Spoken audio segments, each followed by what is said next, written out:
for my mini vlog for today's video, explain or ipapakita ko kung paano ako makarating sa work. So, this morning, 5:14 na, nakaligo, nakakain na ako niyan. So, nagre-ready na ako pababa ng bahay kasi nga medyo late na ako. Kung tutusin, nababa talaga ako ng 5:15. So, 1 minute bago pa ako makababa niyan kasi nga, yung buhok ko medyo basa. So, ayan, nagpe-prepare na din ako ng mga dadalhin ko sa work ko. Mga damit, medyas, etc. So, ayan na nga. Medyo matagal ako lumabas dyan, di ko alam kung bakit. So, sa totoo lang, ang work ko, napakalayo sa bahay namin. Mga 2 hours bago ako makarating sa trabaho ko. So, ayan na. Medyo nakakapagod talaga ang biyahe ko sa araw-araw. Kasi nga, 2 hours papuntang work, 2 hours papuntang bahay. So, yan, nagmamadali na ako kasi 5:17 na. Kasi minsan, dun sa elevator, may mga kaagaw ako kasi nga may mga bumababa din sa ng ganyang oras. So, ayan na, bababa na ako ng elevator. Dahil yung paglalakad ko din mula dun sa station ng train, 15 minutes din. So, ayan, binibidyohan ko yung nilalakaran ko. Sa totoo lang, medyo pagod na ako that time kasi nga, kailangan kong habulin yung train ko ng 5:33 ng umaga.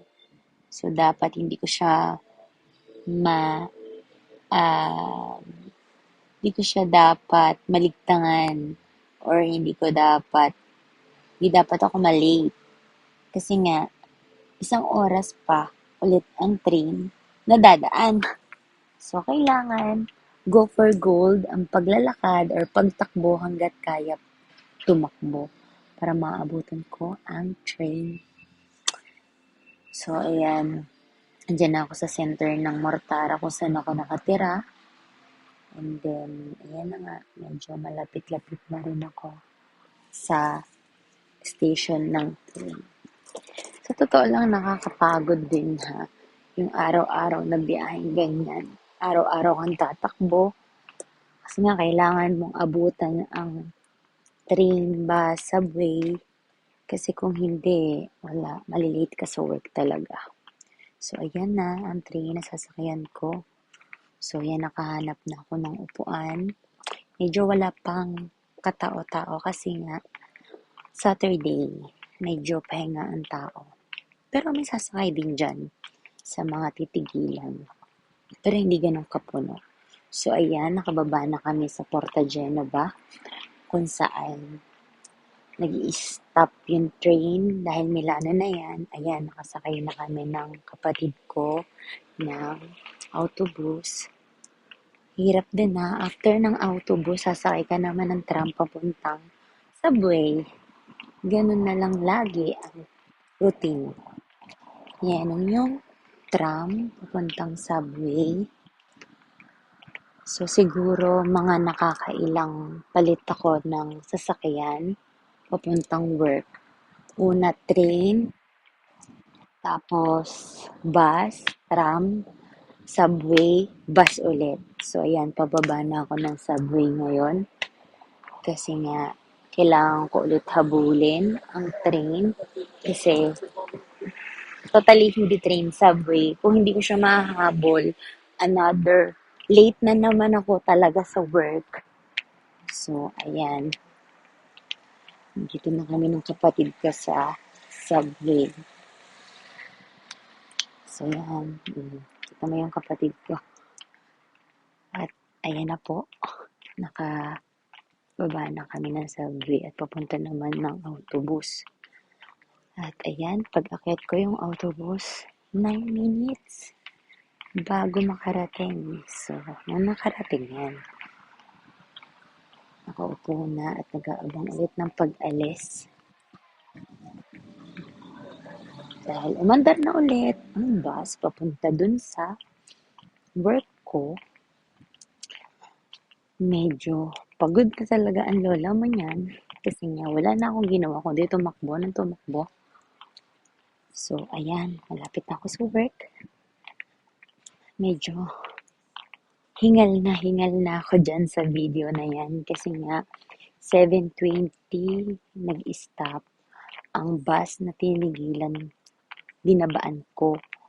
So, mag-start na ako ng 7:30 ng umaga pero totally, ang start ng work ko ay 7 a.m. So, hindi ko nga kayang mag-start ng ganun kaaga. Kaya 7:30 na lang ako mag-i-start at ayan na nga po, nakapag-bihis na ako. After work, yan na, switch note! Kakalabas lang namin sa work! Kakabot ang namin sa kulungan. Nakakapagod yung araw na to. Parang gusto din namin maglaho. Parang wala. Gusto niyo ba sumama sa amin? Aray ko. Yan, sexy or no? Sexy! Yip! Oh, tayo makikita siya sa vlog. Oh, magiging sikat na si Mitch noon.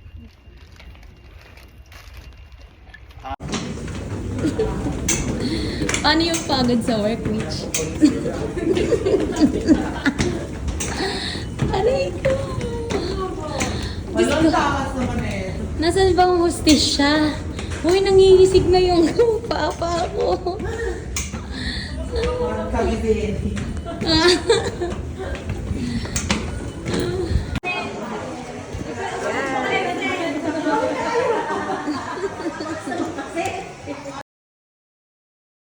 So, ayan na nga, natapos na yung aming pagkain. So, itong si Mitch Nude, sabi ko, libre niya kami ng ice cream kasi nga, minsan lang siya manlibre. Charis! Hindi, mabait yan. Talagang minsan kailangan mo lang utu-utuin para pumayag.